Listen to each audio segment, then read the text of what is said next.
Hello ladies and gents, this is Snowball giving you another Snowcast, and right here we have a game between Loner and Moonglade. Now he is going under the Xel Naga name right now just because, well, that's just where he has his account.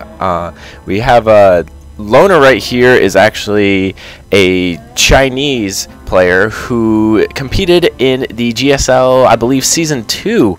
And he actually got to the round of 64.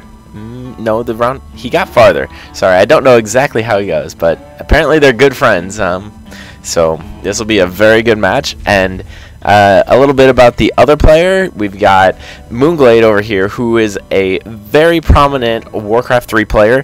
He is probably the best Australian Warcraft 3 player in the world. He has competed in the World Cyber Games tournaments for 4 years, but in fact he never actually won anything. He did beat a game.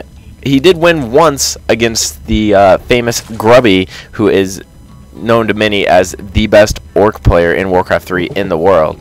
So he's a very, very good Warcraft 3 player. We'll have to see how this translates over into StarCraft 2. He says he does need to work on his macro a lot more because Warcraft 3 is a much more micro-oriented game.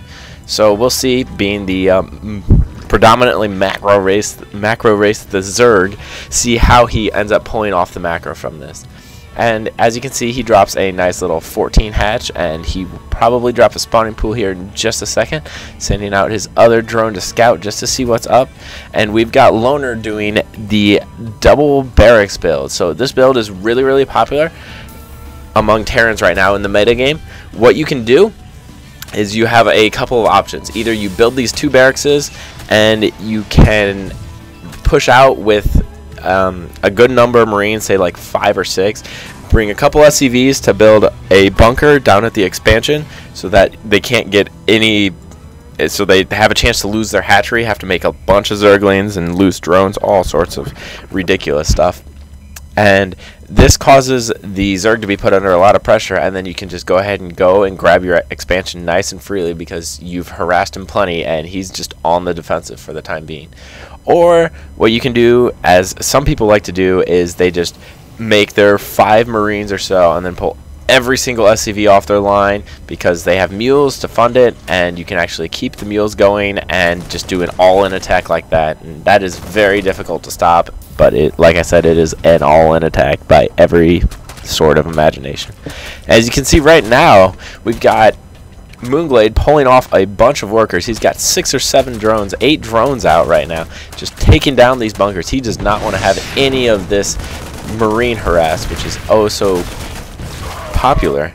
So, and as you can see, down go the Marines. These little drones are pecking at him pretty hard. We've got a couple Zerglings in here too, but those drones took a piece out of those Marines, and it looks like for now the attack is just going to hold off. We've got Loner sitting back at the tower. He's not really going to do much, but we've got a lot of Zerglings by Moonglade. Now this is pretty rare to see this many Zerglings, so this could catch the Terran opponent off guard, as he is building a command center right now, just like I said. So he is expecting these Marines to pressure him enough, to pressure the Zerg enough in order to keep the expansion safe. But as you can see, Moonglade's number of Zerglings, these Zerglings will be a pretty even match against this number of Marines right now. Might be able to take him out, but it looks like we probably won't see. He'll probably just pull back, and then Loner will see the Spine Crawler and then back on up. No, his job is done, and he's got a second base as well as the Zerg. And as you can see right now, we've got 2 more barracks coming down, so we're going to see a 4 barracks Marine play coming. He will get a tech lab on one of them eventually, as he's just building his 2 refineries in order to get stim and some marauders in the mix. But for right now, he is just going heavy, heavy, heavy Marine, and this will be a very, very nice strategy just in general against Zerg players. It works out to be a very nice strategy with a good follow-up of getting a second command center. And we can see up here at the top, we do have Moonglade scouting everything in the entire world with this sacrificial overlord. The Marines will get pulled up. They will be able to take out this overlord, as he stands no chance of surviving. But he did get some very valuable scouting information on. He knows exactly that the orbital command is coming down. He is getting a second base, and Loner is forced to make a bunker at his ramp in order to protect Zergling run-bys, and major aggressive attacks. We've actually got a second Overlord up here for Moonglade, so that when he goes and he needs to scout again, say in a couple minutes, or whenever he feels like he needs to scout, he can just send his Overlord right up here and just sacrifice him, and he'll be able to see everything. And now we've got this tech lab going down, like I said before, and another tech lab, so it looks like he's going to be doing a Marine Marauder push coming up here in a second.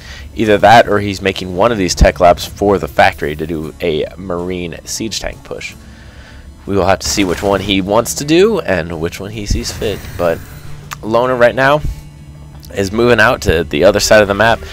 What he's going to do right here is he may not necessarily commit to an attack, but what he's going to pop in, kill off this spine crawler, force the Zerg to make more units, and the Banelings come in but don't really do any damage at all. The Marines end up taking out all of the Zerglings and all of the Banelings. More Banelings coming in, and down go all of the Marines. Those are some awesome Baneling moves.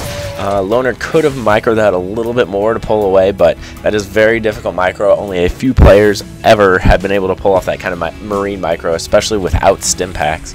And we can see that stim packs and combat shield are both being researched right now. So he just opted to get stim packs and combat shields both together very, very quickly in order to just get the extra 10 hit points so he can stim whenever he wants to, pretty much. And we actually see an engineering bay coming over here to block it off. Now this is really good because Terran like to have a lot smaller chokes, especially with siege tanks. So what he'll do is he'll put a siege tank up here, and that'll protect him. That'll protect him right here, or he could just put a siege tank right here, a couple siege tanks right here, and it will protect his only two entrances into the base. But as we can see, there's a counterattack coming in right now by Moonglade. Moonglade is just taking his third base right now, and here comes the counterattack. The Banelings come in. They're going to destroy the bunker without a problem. All the Marines are going to go down. They're going down, and these Zerglings are inside of the Terran's base, and Loner GG's out of the game. Right there, that was just a very, very well-timed push by Moonglade. He was able to know exactly when his opponent's weak point was before the siege tanks got out. See, he was just starting the siege tanks, and he didn't quite have stim packs researched yet, so he just had combat shields done. And that was a very good timing by Moonglade. He pushed out at the perfect time when the Terran would be the weakest, and he ended up just winning the match from that one. Alright, thanks for listening, guys, and I will see you tomorrow. This has been another Snowcast with Snowball. Thank you, guys.